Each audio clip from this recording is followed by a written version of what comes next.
Welcome to the Fertility Financial Planning and Creating Your Family session. Thank you to our sponsor, Fertility Within Reach, for making this session possible. Please welcome the moderator of this session, Melissa Brisman. She is the sole owner of Reproductive Possibilities, LLC, an agency that facilitates gestational carrier arrangements, and Surrogate Fund Management, LLC, a company that manages escrow in connection with reproductive arrangements. Melissa was her own first client, guiding and directing a process in which she and her husband Dan became parents of twin boys carried by gestational carrier. A few years later, they had a daughter carried by another gestational carrier. Welcome, Melissa Brisman. Yay.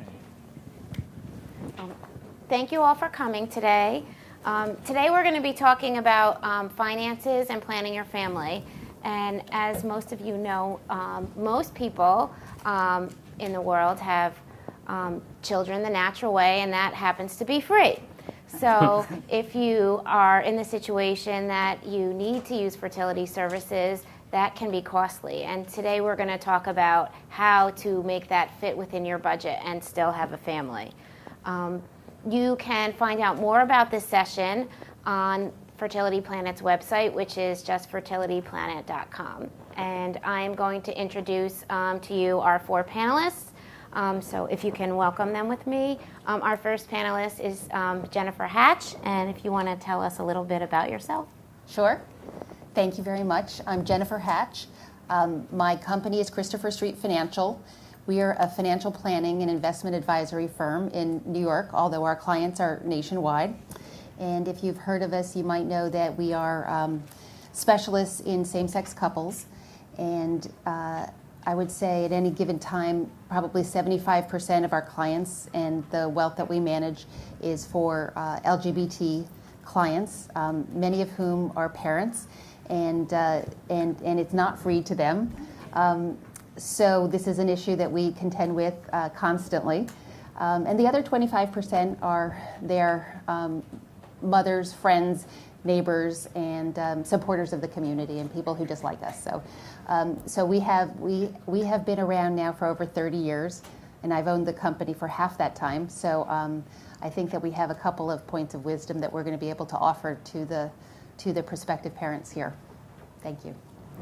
And our next speaker is a dad from Surrogacy, and Bradley Jacobs, if you want to tell us a little bit more about yourself. Sure. Hi, everybody. I'm Bradley Jacobs, or BJ. Most people call me that. I professionally am a senior editor at Us Weekly, so I'm in the celebrity journalism game, and I direct all the movie coverage there. But I'm here to tell you about being a dad, which was the other big goal in my life. My partner and I worked with a surrogacy agency a few years ago, and they connected us, of course, with an egg donor and a gestational carrier, and we worked with Christopher Street Financial. We know Jen very well, to work out the finances of it, and we were very lucky. I mean, we worked very hard on it, and we had our heart broken a couple times when things didn't work out, but in the end, actually, I think we were luckier than most people I know. And we were there in the room when our surrogate gave birth to our son Lucas almost 2 years ago. And he's just about 2 now. October 20th. He was born in Denver, and we were there for it, and we stood to the side, but we were there to see the big moment, and it was, it just remains one of the greatest, maybe the greatest day of my life. And so I'm happy, we'll be happy to talk about the journey to that point, and then, of course, the journey from there on, which has, also been kind of part of raising a child financially, is handling that part. And we're lucky also to have Davina with us, who is the founder of a nonprofit, and she's going to tell us a little bit about what she does. So my name is Davina Fankhauser, and I was an infertility patient for 15 years, and I did not have employer IVF benefits. And during that journey, and since this journey, I have become a volunteer, an advocate, a team player, a champion for infertility benefits, and I really discovered a purpose to my pain, and I created Fertility Within Reach, which is a resource to help individuals gain access to infertility health benefits so they can get timely and affordable treatment to build their families. So Fertility Within Reach, we provide step-by-step instructions and coaching on how to effectively communicate with a legislator and try to get benefits that way, or how to approach your employer, what time of year is best to approach the employer, and then also how to write an insurance appeal or how to request for predetermination, saying, we know we don't have the benefits, but we would still like you to cover us anyway. And then we not only give instructions on how to do that, but we give the resources, we give the facts, we give the research and the studies that support the arguments that IVF coverage can be affordable. And we do it all for free. So because I was that patient that didn't have coverage, and I know you're saving every penny to have that baby. So Fertility Within Reach also just recently finished off a research project where we interviewed employers, legislators, and insurers to find out what information they needed to support infertility health benefits. And we've taken all of that information, put it in a format that they prefer, and we've created the Policymaker's Guide to Infertility Health Benefits. And it will be debuting at the American Society for Reproductive Medicine. We'll be telling everybody about it then. And we'll hope to have it available to send to patients in 2014, early 2014. And we have Stephanie here, and she's going to tell us a little bit about her company as well. Good morning, everybody. Do you have the clicker? This is just the introduction. Right, then there's various, I apologize, there's various slides for the introduction. Oh, I see. I apologize. Oh. Thank you. Good morning, everybody. My name is Stephanie Kirkpatrick. I'm the Senior Director of Financial Planning for LearnVest. And LearnVest is a company that specializes in financial planning for people in their 20s, 30s, and 40s. And we have a nationwide client base. We're actually a virtual financial planning platform, which means that you get to work with a financial planner from the comfort of your home, your office, at night, on the weekends. And so it's a very flexible program. And so what I do is I specialize in helping clients not only figure out how they're going to fit something like adoption or IVF treatments into their budget on the front end, but also help clients plan for what comes after that, and raising a child and all the intricacies of planning for college, making sure that you have proper life insurance, making sure that you are saving, that you understand your maternity benefits, et cetera. So we work with lots of clients, and actually just this past week I found out that a client of mine who's been going through IVF with his partner is expecting, and they are now 8 weeks along with their surrogate. So very exciting, and I really look forward to today's panel. Thank you. and again, I'm Melissa Brisman, and I guess I should give you my intro. I'm going to be moderating this panel, and if you have questions from the audience, we also do welcome them. I'm an attorney that specializes in reproductive law and adoptions. I also own a surrogacy agency, and we've done about 2,500 surrogacies. We find surrogate mothers, and together with a law firm, we also do the legal work involved in the process. And I have 3 children who are all from gestational surrogates, and they are 15, 15, and 10. Wow. So I'm very familiar with how expensive this process can be, and hopefully we can guide you through some of the financial hurdles. Also, you should know that our website, reproductivepossibilities.com, has a link to scholarship information, and there are over 15 organizations listed there where you can, based on your circumstances, apply for various scholarships. So we're going to begin, and again, we have a microphone, and you can stand up if you have a question, and hopefully one of our panelists will be able to answer it. So Jennifer, I was going to start with you. Sure. Do you have some slides you want to go through? Or we're not going to go through slides, but I do have just 5 quick bullet points that I want to offer the audience. And these are just a couple of nuggets that I hope people can take away and use in their planning to become a parent. And they come from, hopefully, hopefully their wisdom, but they're practical, logistical, legal, financial things kind of equivalent to flossing your teeth. So first one is Stephanie mentioned insurance. I'm just going to rattle through these 5 things. The first one is insurance. Interestingly enough, years ago, women who were pregnant did not have an easy time getting insurance. So this is something typically that we would do ahead of time. But there aren't really that many problems in childbirth anymore, hopefully.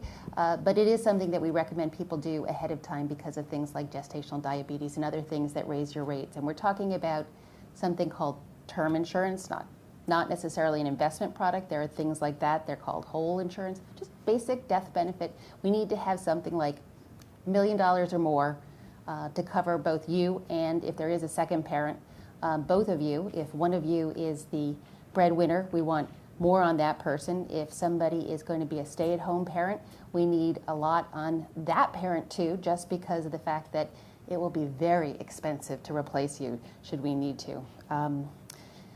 2, to continue on the morbidity subject, there's a package of estate planning documents that you need to get, and I'm going to suggest that everybody who's in the planning stages of parenting do it before this child arrives, because it'll be many years before you have the time to get around to doing this stuff. There are 2.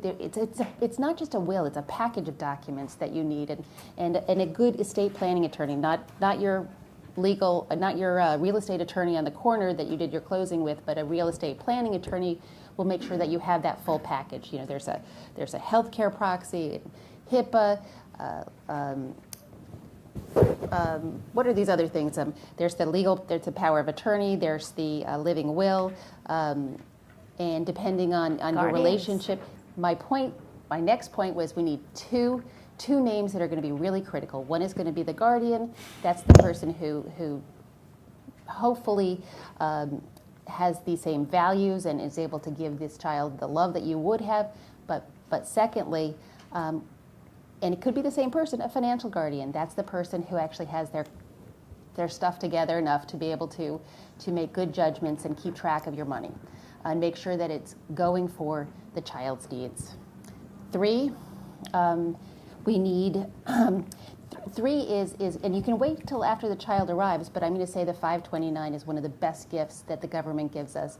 It's a tax-free savings account for college.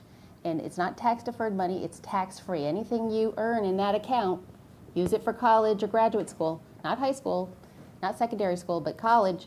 You're not going to have to pay taxes on those gains. Great gift. This can save you, tens of thousands of dollars at the end. Number 4, second parent adoption. If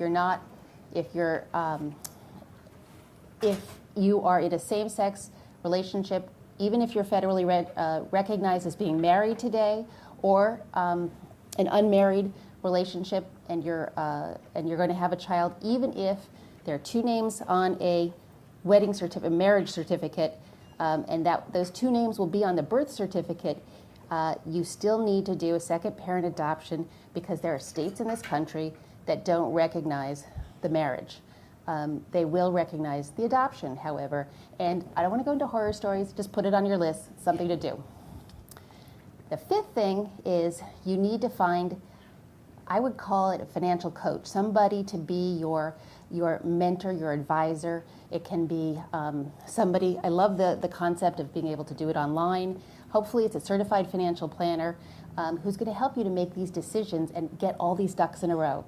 So that is, I think, a daunting process to do by yourself, to figure out how to be a parent. No matter how much money you have, it's never enough. And so it's very helpful, I think, to have somebody who's seen how other people do it to be there with you. My advice is to use a certified financial planner. There's a lot of confusion in the market about what a financial advisor is. I think consumers don't really have the information to distinguish between the stockbroker that their father uses, who earns commissions, and somebody who's really a planner. And so that's part of the interviewing process that I recommend people go through to figure out who is going to be a good partner for you and that you can get help in this, and you can do it no matter how much money you have, because some people you pay by the hour, and some people are paid by fees by managing your money. This really is a service that you can take advantage of. I'll let BJ talk about how it actually works. Those are my 5 things. So I have a question. Do you also, so for instance, we're talking about how it is to plan for the baby, but what about when the baby gets here? Do you help people plan for things like how much preschool is in New York City, or how much you're going to need for your daycare versus does it pay to work? Ever see one of those talk show episodes where the person makes this much money and when they add up their takeout, their dry cleaning, and their salary, they're actually losing money by going to work? So do you help with that nanny. as well? Yeah. Forgot it, the biggest thing of all. Yeah. Well, let's let BJ answer that. I think that he can do that. Okay. You know how women who have kids talk about how it's so painful, the actual birthing process, but then they see the baby and they forget all about the pain and they're willing to do it again the second time or a third time, whatever. I feel like there's an apt comparison for everything that Jen just described, because we went through all that and I don't even remember it anymore. Everything that you said about the attorneys that you need, the financial planners, we did a second parent adoption, of course. We had all the insurance on our surrogate, in case something, God forbid, went wrong with her, or in case she got pregnant with twins. There was a whole different thing, and there was all sorts of insurance involved, and we went through it at the time. We dealt with it sort of day by day, issue by issue, and then, in the end, we had this beautiful, healthy baby, and we were so lucky, and we forgot about all that stuff. Let me add then, because you did go through a painstaking process. Jack and BJ actually looked at what will the nanny cost, what will the dog walker cost, what if we get a dog walker and a nanny, the same person, what will the school cost? Living in New York City, there's a completely different set of expenses. That's right. And even down to funding college. We actually came up with some hard numbers about how their life was going to change, and if they had to move to a bigger apartment, what that meant. And then they made the decision. Right. Well, my partner and I are both planners, and we're coming at being parents a little later in life, so we really wanted to take the decision. We really wanted to examine it all and really, really decide: did we really want to do it, and what was it going to take financially before, and then what was it going to take afterward? And as Jen described, we went through all those line items and figured it out. How much is the nanny? Literally, how much is the nanny every week? And how much is that going to be? And is she going to take 2 weeks vacation? And then, what about later on when Lucas is 2 or 3 and the nanny goes 3/4 time? And, but you have the preschool to pay for. There's just a lot to think about, and you don't want to go at it casually. And in many ways, a lot of our, heterosexual couple friends, I don't think, do as much thinking about it. They just sort of feel like, well, that's what you do. You just have kids and you kind of figure it out. Or where we obviously just can't, quote, get pregnant. So we really did take it very seriously. Almost, it was almost too much. Just everything. It was not very romantic. Let's put it that way. It was not very idyllic when you talk about having a family, just talking about all the dollars and cents. But now that he is almost 2, and we are looking at preschool for next fall. That's a whole other story. I'm happy to talk to you about offline, how we're dealing with all these preschool applications and stuff. I am happy that we have a lot of it mapped out, and it makes me feel better. It makes me sleep better at night, knowing that things are going to be okay on that front. So I think our audience and viewers at home probably have a lot of questions about what an IVF cycle costs and how much it costs with a donor egg. Do you think you can give us a little bit of an estimate of that? Yeah, I was thinking about the numbers. We, again, we were really lucky. We got pregnant the first time we tried, which is very unusual. But yes, we worked with a, as you remember, we worked with a donor who gave us her eggs and a surrogate. So the donor, it cost about $8,000, I think, every time to get eggs from a donor. And they provide her with certain drugs, and then she she releases maybe 25 or 30 eggs. That's how you do it. This is the same for any woman doing IVF, I believe.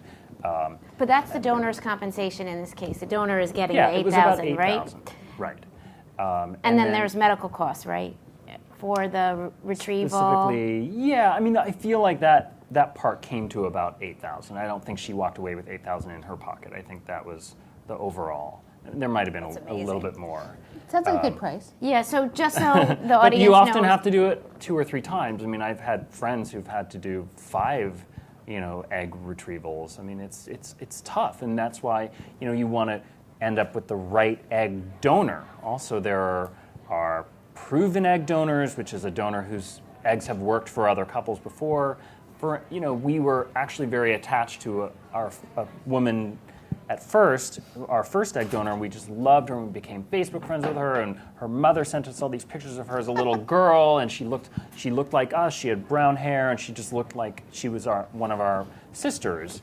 And we worked with her for about 3 months, and then they did this test on her eggs and determined that she actually was not the best candidate. She would be fine to have her own children one day, but for this, where you need those 25 or 30 eggs, they were going to be not appropriate eggs, and we were going to have a much harder time getting pregnant. So that was one of the heartbreaking moments. I remember it was Thanksgiving 2010, and it was very difficult. And then a couple months later, we went back and we found other donors, and we did end up going with a proven donor.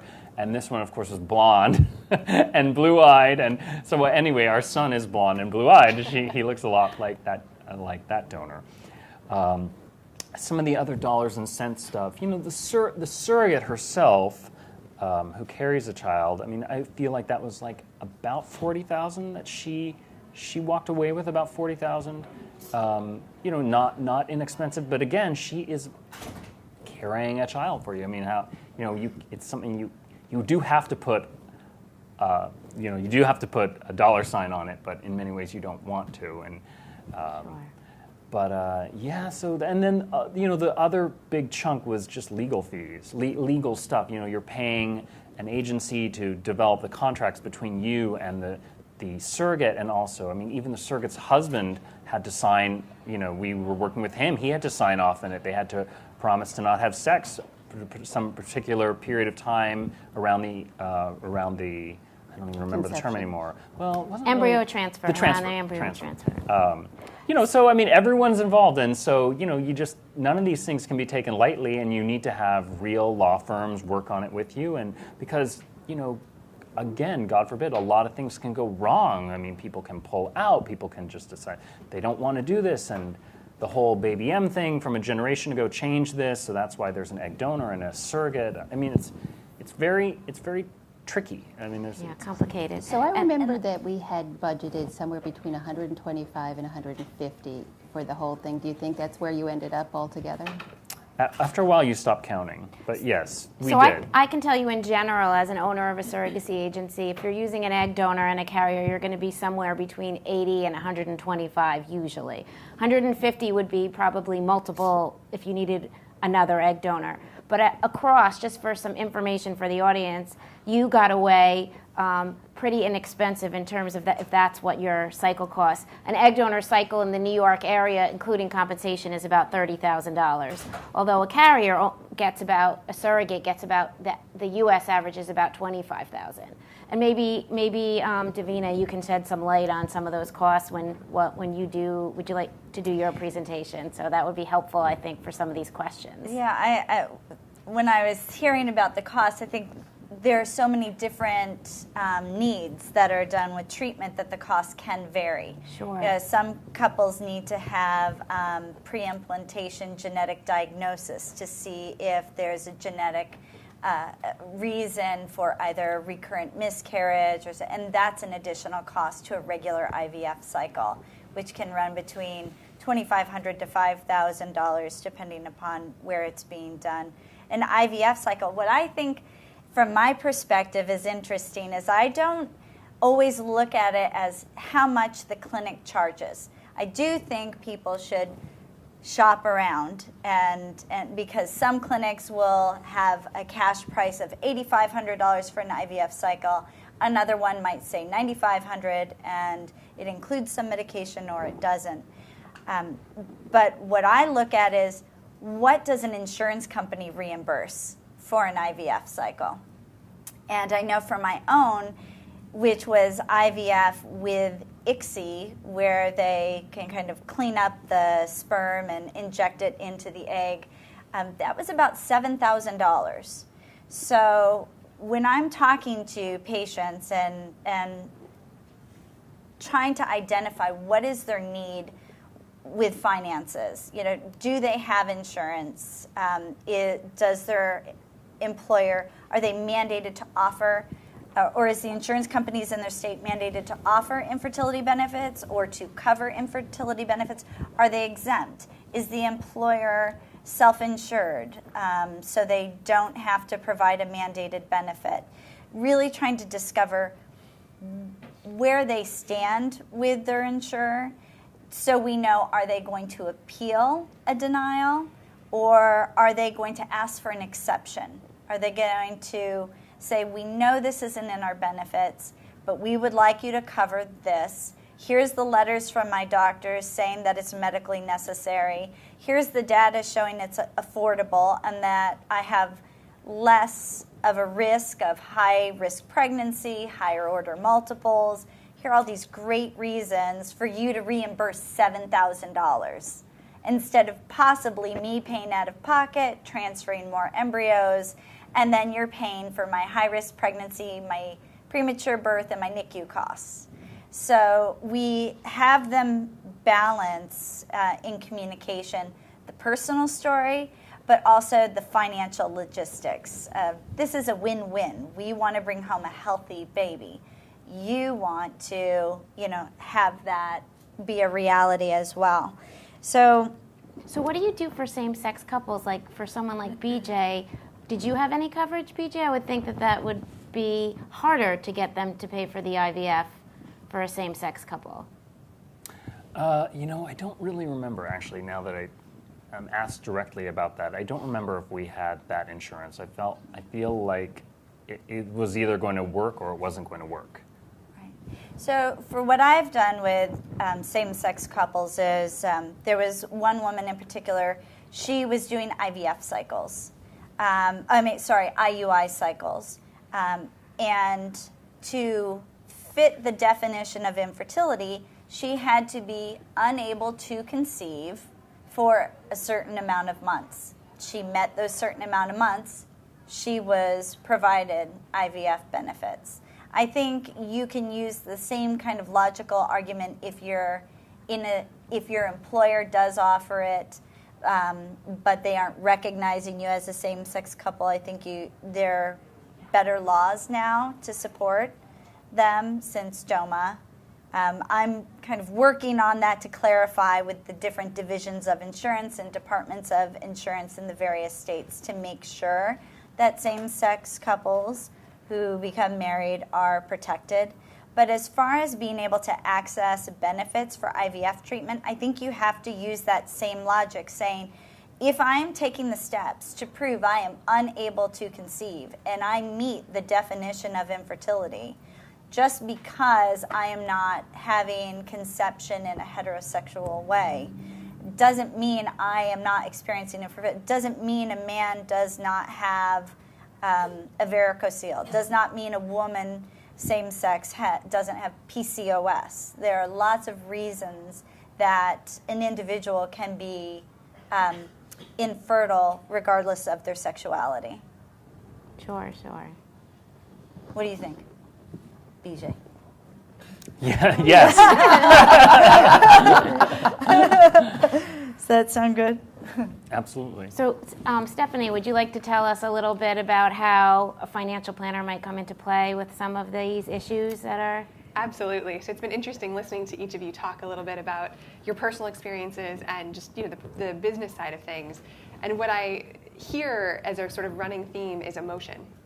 There's a lot of emotion wrapped up in this process of planning to try to start a family and bumping up against a wall where maybe you're not getting what you originally wanted as fast as you needed it, or when you needed it, or in the way you thought you would get it. And I know from personal experience working with anyone who's in an emotional state, when you have emotion and then you have financial decisions, it can be very complicated to separate the emotion and to focus on the financial side and ask yourself the right questions and know that you are making the right decision both for the emotional and the financial side. So as Jen said, I think it's critical to have a partner in this process who is unbiased, who isn't a part of the family, who isn't a part of this emotional decision, and who more importantly is a certified financial planner, which is the gold standard in financial planning that can help you make a decision that will help you understand the various outcomes. So as we've talked through the ways in which this can shake out, there could be more than one cycle of IVF, there can be various different things that happen on the front end that cost more than was anticipated.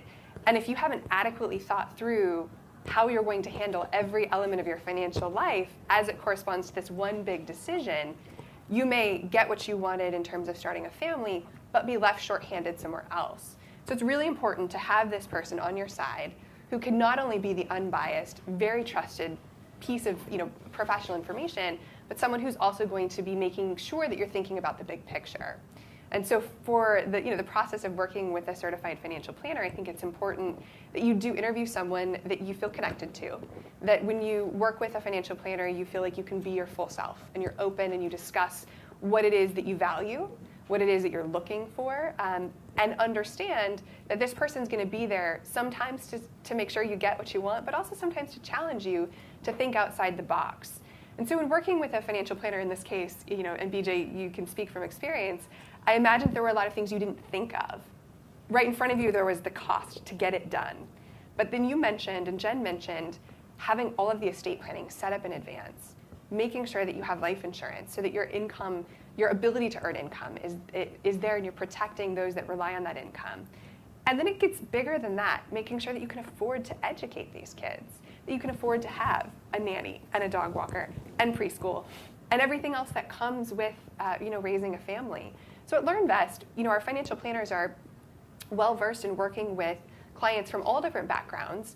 And by virtue of that, we understand what comes after the planning stage of getting started with the family and what it looks like. It's sort of a waterfall of, now we're into the early, nanny years, and then we get into the preschool years, and pretty soon our kids are playing sports, and they're into activities, and they're playing piano. And what are we willing to do as a couple or as an individual to change our lives to make this work financially? And BJ, I imagine you had to make some tough choices, right, in affording all of those elements. Yes. I mean, of course, every single day you make tough choices like that. I think, people always ask, well, what's the secret to having a kid in New York? And I always say having a great team, because it's never just one person. Like you and your partner, wife, husband, whoever, you have to be on the same page. Then you have your primary caregiver, like your nanny, and then you have babysitters, and or you have a grandmother who lives nearby who helps. And it's a team. And I feel like the same comparison can be made financially. For us, we have Christopher Street Financial, and they really help us figure that out. I mean, you're part of the team, and when I have an issue or something comes up, or the nanny changes, or whatever, some financial thing happens, like I know that Jen and her colleagues will help us figure that out. So what's interesting is that you are talking about Jen in the present tense, even though planning was in the past tense.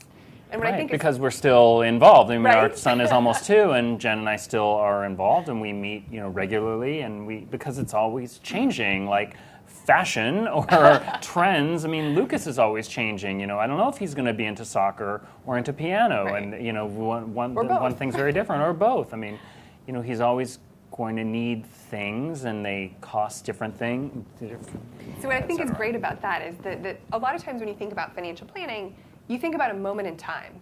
I just need to get my financial plan. But what you're saying, and what I believe to be true, and Jen, I'm sure you would say this about all your clients, is this is a dynamic, ongoing process. Money is a very fluid thing, and financial decisions are very fluid. And so it's not just about having a financial planner there on your side to make the decision to pursue fertility treatments or IVF or starting a family. It's to have a financial planner on your side long term, and to have that person there to say, hey, you know what? We just got a new benefit at work. It's called a flexible spending account. Never heard of it. Not sure if I should be using it. Does that apply to us? And a certified financial planner, Jen, myself, anyone that you're working with, can say, yeah, that's great. Here's how it works. you can actually do an FSA for these medical expenses, and you may be able to use that for childcare costs, dependent care. Aha! Now you have someone right there to make sure that the mystery around all the decision making that's going to come into play is right there by your side. So I think the team element is really critical. I thought of one more example too, especially for same-sex couples in this particular moment. You know, even in the few years that we've been working with Jen, look what's happened. I mean, now gays can get married. Yeah. And Jen and I mean, it was very funny. We had a conversation once it turned in New York, before DOMA fell, but when, you know, same-sex marriage was legalized in New York, I guess it was 2 summers ago now, we had a full conversation about whether Jack and I should get married. And, you know, Jen laid it out, and at the end of it, I was like, I don't know if we should get married, honestly. There are a lot of negatives financially then, and so that's an example of it always changing for same-sex couples at this particular moment. And what's interesting on that note is that in addition to same-sex couples, I think we see a lot more non-traditional families. It might be a heterosexual couple that's chosen not to get married. Sometimes from an income perspective and on the tax side, maybe it doesn't make financial sense. And the financial planner can help you see that and then help you plan for it. If you're not married, there are very different estate planning ramifications, regardless of whether or not you're same-sex or heterosexual. So lots to think about. And also, when you go along this journey, a lot of people come into my office and they say, I want to have twins, 2 for 1. I only have to pay the surrogate one fee, no matter how many babies are in her. It's only a few thousand more, and if I'm spending $80,000, what's $82,000? Or I have to pay out of pocket for my IVF, so I only want to do it once, so I'm going to put in as many embryos as I can. And they don't think about the long-term implications of that. Well, they're saving $15,000 or $20,000 on the cycle, and I can tell you as a parent of twins, it's a lot harder to get a nanny for twins because nobody wants to watch 2 little babies that wake up every 5 minutes. And it costs more money to get, a nanny for 2, and to put 2 into daycare costs more. And when you have 2 going to college at the same time, that's not so easy either.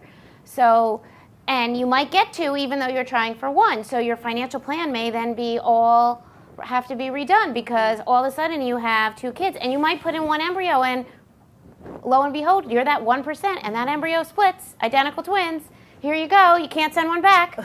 So, these are all things that might have to change over time. So it is important to think about updating your finances and looking into it and looking at the cost. Like, I always tell my clients, if you only want 1 baby, only put in 1 embryo, because it's not so easy to do a reduction. People will say, oh, I'm going to just reduce if I get 2. And then you go to the doctor and you see both hearts beating, and it's not the easiest thing to do from a psychological standpoint.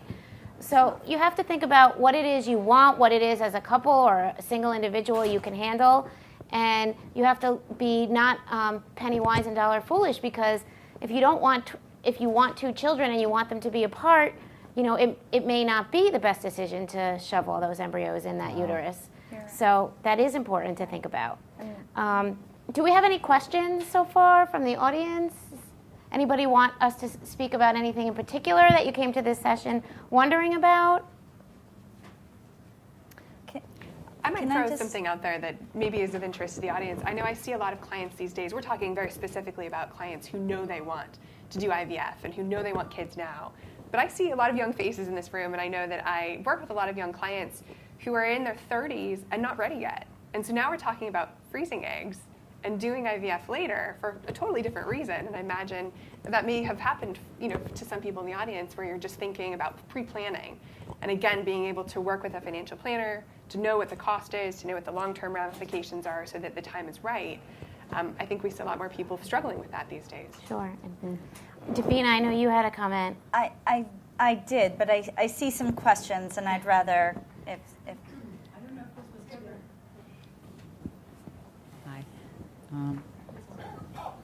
Hi. Hi. I don't know if this was covered yet because I walked in a moment after it started, but the fees that you mentioned, Melissa especially, I'm presuming they don't cover things like, say, a gestational carrier if you're using your own eggs in another state, and there are many different states that seem to be unfriendly and friendly to that, so someone in New York might not be able to do that here, and that sort of adds on a whole other realm of finances? Well, if you're using your own eggs in a carrier, your insurance might cover your IVF and making those embryos, it's possible, and freezing them, but then may not cover what is a much cheaper procedure, which is the embryo transfer, which doesn't run you as much from a medical perspective. However, if you live in New Jersey right now and you have state-mandated insurance, I helped actually write the regulations in New Jersey. And if you do have a medical need, whether you're using a donor egg or your own eggs, and you have a medical need and you have that state-mandated insurance, your pregnancy of your carrier, the retrieval, and transfer, this is the only state you have to have New Jersey-based insurance, can possibly cover that entire process, meaning the egg retrieval, the medications for you, the medications for your donor, the medications for your carrier, the pregnancy delivery. So it does vary across. If you live in New York and you will work for a New York employer, it doesn't mean that your IVF won't be covered. It usually means that that transfer into the carrier won't be covered. Does that answer your question? Yes, but I'm wondering also, wouldn't you then need to pay for in most cases, the gestational carrier's entire pregnancy? That's based on if they don't have insurance. If they don't have insurance, you have a bunch of options. Okay, so one option would be that you could purchase her insurance on the free market. So if she lived in a state like Pennsylvania and she could buy Capital Blue Cross, and Capital Blue Cross didn't have an exclusion for a surrogate pregnancy, then you would pay her $300 to $600 a month premiums for a year or so, and then her pregnancy would be covered. There are also other states in which you can do that, and there are other policies offered by Lloyd's that are much more expensive. It may be that if the Affordable Health Care Act comes into play as it is now, that all people will have coverage for pregnancy, including all carriers. But that remains to be seen. That's not a definite. When would that be known? When it comes into play in 2014. So got a little while. Right. So until that point, then we would also potentially have to find attorneys that could help us figure out where to identify someone like that in a good state. Yes, absolutely. Like, we have a map in our agency of states that are good states, but also you just may find a carrier, you don't realize she doesn't have insurance, but it's because she's not buying it. It's like a financial planning thing. She's not buying it through her work. She doesn't want to pay the premium through her work, and that's good insurance. Or she's not signed up through her husband, which is another way she could get the insurance because she doesn't want to pay for the family plan, and that may be cheaper. So there's a lot of different avenues that you could do. You could also buy a backup policy, which is a few $1,000s, and negotiate the pregnancy. We've negotiated pregnancies as low as $4,000 or $5,000 for the entire thing for a single baby. So there's lots of different financial options that you can go through when looking at this treatment. And that, I'm sure Fertility Within Reach could help you with that as well. Look at all these different insurance policies and see what's the best. So a lot of it is careful planning, and if you're carefully planning with your carrier or yourself, a lot more of that benefit can be covered than you originally thought, and it can become a lot less money. Did anyone want to add anything? Thank you. Thanks for this great panel. A lot of great information. I'm just wondering, when it comes to young women in their 20s, it's a whole different ballgame, right? I mean, they're looking at having children even later than we are, and the possibility of facing challenges like what you're mentioning, and even more, depending on what they'll be going through in their generation. What do you see? What do you think should be done, and is there anything being done to educate women and men in their 20s about the changing face of the family and how they can prepare in their mid to late 20s to begin to think and prepare differently than we were, because otherwise aren't they at a loss? That is something that Fertility Within Reach feels very passionately about, and we are actually working with our senator right now to establish a congressional caucus on infertility. Right now, there is one for women's health, and infertility is included, but 40% of infertility is male factor. It doesn't necessarily belong in a women's health issue or caucus. So we believe the greater awareness about infertility, people are going to start talking about it more. the subject is going to be a little less taboo. We think that there are great groups, great nonprofit groups. You have the American Fertility Association, you have Resolve, and they're trying to spread the word about becoming aware of your fertility as you're growing older. But sometimes by the time you're reaching out to those groups, you're already experiencing infertility. But the AFA, the American Fertility Association, has had a program called Know Your Biological Clock, and it's about protecting your fertility. And Fertility Within Reach is actually looking at working with groups. We want to develop actually a curriculum for youth actually to have in their health classes, so you know if you're experiencing these symptoms, maybe it's PCOS or maybe it's endometriosis, or hey, teenage boys, don't have a laptop on your lap for 5 hours a day. And so there is, I think, more and more groups are trying to create an awareness campaigns to try to get the word out. And certainly financial planners, I'm sure, would tell any young person, start saving now if you want to have a family. I mean, that's the first thing I tell my workers, is not necessarily a family. I say, why aren't you signed up for my 401? I'm matching 2% of it. Like, this is money you're going to need when you're 65 years old. Just because you're 22 doesn't mean you don't want it now. The same thing is going to go for a kid. If you put a little bit of money in that 529, you'd be surprised that when they're almost college, like, it's going to grow. So even if you can't put that much in, you want to put a little in.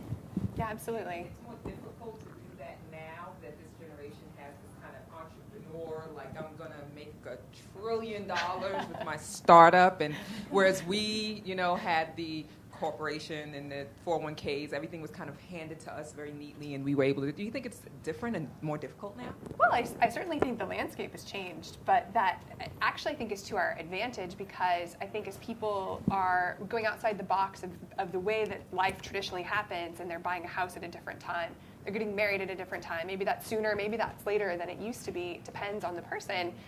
There's a lot more education, there's a lot more tools and resources, and a company like LearnVest is trying to make financial planning accessible to someone in their 20s. So I see clients all the time who are seriously dating, and they first ask me the question, we think we want to live together, how do we share money?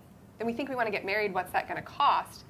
Then they ask, well, we think we want to start a family. First thing I would do to someone with those questions is send them to our Baby on Board boot camp. Go through and take a look. You don't have to be pregnant to think about it. And people do have a different level of awareness now, even than they did before. Even some of our LearnVest employees, we're a venture-backed company, have those questions. Maybe we'll have a big exit, and they won't have to worry about the cost of having a family, but probably they're going to need to do some planning. I like that name, Baby on Board Boot Camp. Baby on Board Boot Camp. It's free, so learnvest.com if you want to check it out. Did you want to add anything? Here we go. Yes, I have a question. Do any of you ever consider sending people outside the country for IVF-type pregnancies, where it's much, much cheaper? And has this ever been publicized so that people can go there for practically nothing compared to the prices here, with very competent doctors? Well, I can tell you I have never suggested that a patient go outside of the U.S. only because I'm not familiar enough with programs outside of the U.S., but I have allowed facilities from outside of the U.S. to put information, to write a blog for our website to educate people. There was a clinic in Israel which talked about why infertility is covered in Israel and the experience of the doctors there, because they do it so often, regularly. But my only apprehension is I don't feel comfortable promoting something that I'm not well versed in. It's definitely cheaper, though. I mean, anecdotally, I know several couples, single, gay guys, et cetera, who've done it. It's just is a personal choice. It just depends if you're that kind of risk taker or entrepreneurial or however. I mean, there's so many things that could go wrong. I mean, and there's so many things that you can't control. I would have just not been a person who wanted to have my child born in India, even if it would save me $80,000. The flip side of that is potentially that the cost for the procedure is reduced, but the cost for the legal side of it is far greater in dealing with some situations that are not as traditional as you see here, and having to protect yourselves and that child. One of the things about going overseas is it may be good for treatments on yourself, but as for surrogacy, it's a lot more difficult because there is a lot more legal hurdles into getting a person that is not born on U.S. soil back into the country. So for surrogacy arrangements, although it is done, it is definitely more legally complicated. And this panel really isn't physicians, so we don't have the access and information to the quality of care that maybe a physician would have. But you do remind me that there is a whole another option available that hasn't been mentioned today, which is adoption.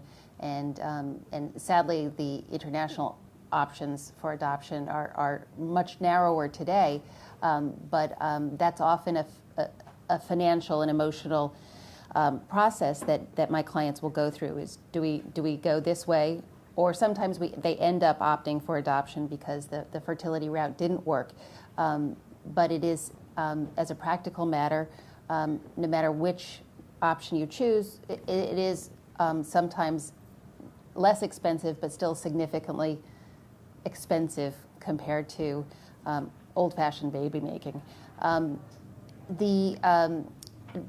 did have one client ask me about the possibility of getting frequent flyer miles on his credit card by financing fertility with a credit card because it was that expensive. I thought that was kind of amusing. I said, go for it. Do you take credit cards?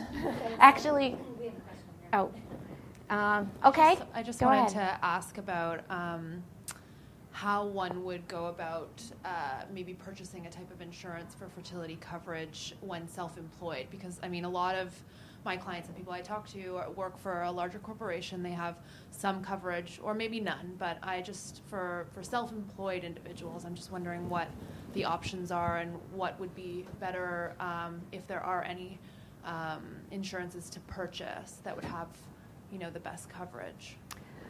Go ahead. I can tell you that there are some plans that you can purchase, and Davina maybe after me can talk a little bit about insurance on the free market, but there are some companies out there like ARC and New Life Agency that will sell you packages, and Integramed that offer packages. So for instance, you buy IVF through one of these companies at a much reduced rate, and then you use doctors within their network. My understanding is that as I'm a small employer, I have under 20 people working in my office, and when I buy my employees health insurance coverage in New Jersey, I cannot buy them state mandated coverage because I do not have 50 employees. So the coverage that they get through my office, even though I'm a fertility company and really believe in fertility benefits, I can't offer them that. So they would have to look for other ways, like the flexible spending account. They can put some money in there, or opening up an HSA account, which is another way to save, use tax-free dollars, or going to one of these places like New Life Agency or ARC Fertility, where they would purchase the insurance, but it's a much more expensive insurance, but then get to use a whole host of doctors at a much cheaper rate. I'm not sure if you have any other ideas that I haven't mentioned. I think to answer that question, right now it depends upon what state you're in. New York. So I was trying to think if the ACA was going to help you out, but it's not necessarily. It's not. I'm sorry. Because some states have incorporated in their essential health benefits, they chose a policy that did cover infertility and IVF. New York did not. I'm sorry. So I think the suggestions that Melissa had mentioned are great. One thing that I did, I worked within the system when we first moved to Massachusetts. My husband's employer is self-insured, and so we had no benefits. I took a class at a university that covered infertility benefits. Their health plan covered infertility benefits, and so I bought the health plan through the university. So you find ways to make things happen. So I broadened my mind, and I had a couple of IVF cycles going that way. So. In New York, you may also look at, and I am not familiar with the fertility coverage, but the Freelancers Union does have a group health benefit plan that you can join if you are a freelance employee. Oh, great. To piggyback on the last question, I think Stephanie mentioned something earlier. If you are in more in the planning stage and you're a single woman in your 30s, what options are there other than what I assume you save for freezing your eggs? Are there any other options, insurance options for that if you have not necessarily identified fertility problems, but you're are trying just to plan planning ahead? Sure, I'm so glad you asked that question.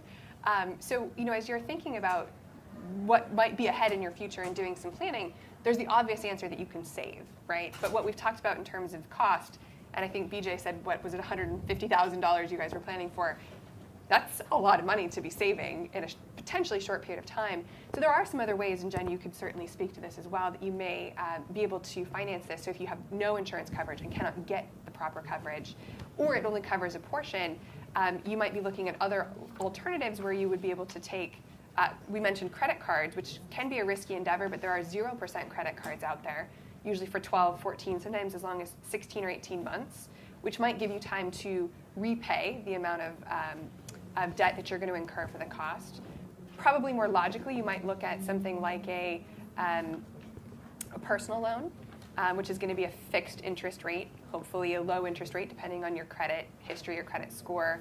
And you may also find that if you are a homeowner, you might have access to your home equity line of credit. Now, each of those decisions has ramifications, right? Because if you choose to borrow, you have to afford to make the payment. And we have to know how that's going to fit into the rest of your financial life. And we don't want to have that negatively affect your ability to put into the 401k when there's a match, or save for your own retirement, or start funding that 529. But there are definitely different ways to do it, and I think this is where a financial planner is kind of a key ingredient. So we're looking at just a couple minutes. We have about time for one more question. Do we have any other? How about social media? Do we have any questions?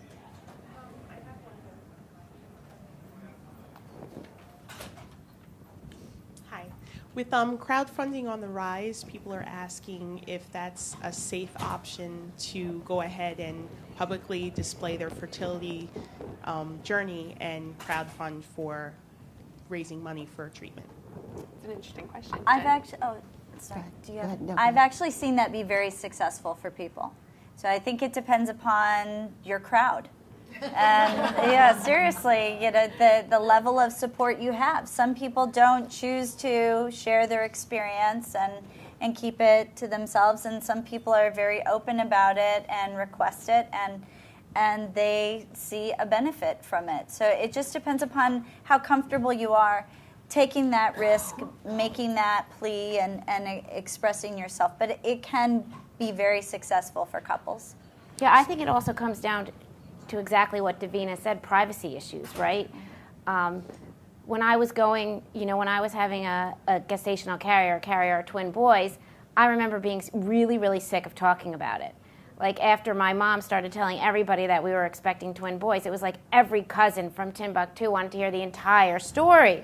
So you just have to think about that. If you put it on national media and you live in a small town, you might not be able to get out of the supermarket. Now the trade-off is you might now have money to pay for that baby, so it might be worth it. But you do have to think about your privacy issues. And also, people don't think about, when I think about privacy issues in social media, not everybody supports this way of having a family.